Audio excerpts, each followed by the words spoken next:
Fatbardh Kadilli ka komentuar rezultatin e zgjedhjeve parlamentare të 11 majit. Sipas tij, projekti i Partisë Demokratike me Sali Berishën kryetar ishte misioni i pamundur, pasi nuk ishte ofertë dhe alternativë politike.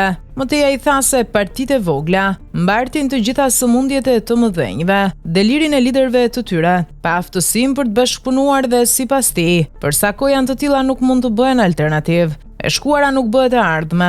Partitë e vogla mbartin të gjitha sëmundjet e të mëdhenjve, delirin e liderëve të tyre, pa aftësinë për të bashkëpunuar, sa janë të tilla nuk mund të bëhen alternativë. Ai që ka pushtetin ka një avantazh të madh, por nuk justifikohet diferenca e madhe që tregon refuzimin për të votuar Partinë Demokratike të Sali Berishës. Refuzimi për të parë të vegjëlit si alternativë, pasi nuk u bën të tillë, thot ndër të tjera në një intervistë televizive Fatbardh Kadilli. Mbetet për tu parë reagimi i demokratëve, sidomos atyre pranë Berishës, nëse do të kërkojnë largimin e këtij të fundit pas këtij rezultati dërmues për opozitën. Mirëpo në të gjitha daljet e tij që pas shpalljes paraprake të këtyre rezultateve, Sali Berisha ka deklaruar se nuk do të largohet. Madje ka paralajmëruar edhe nisjen e stinës së protestave, ku e para do të fillojë pikërisht ditën kur liderët europian mblidhen në Tiranë në samitin e Europës më 16 maj.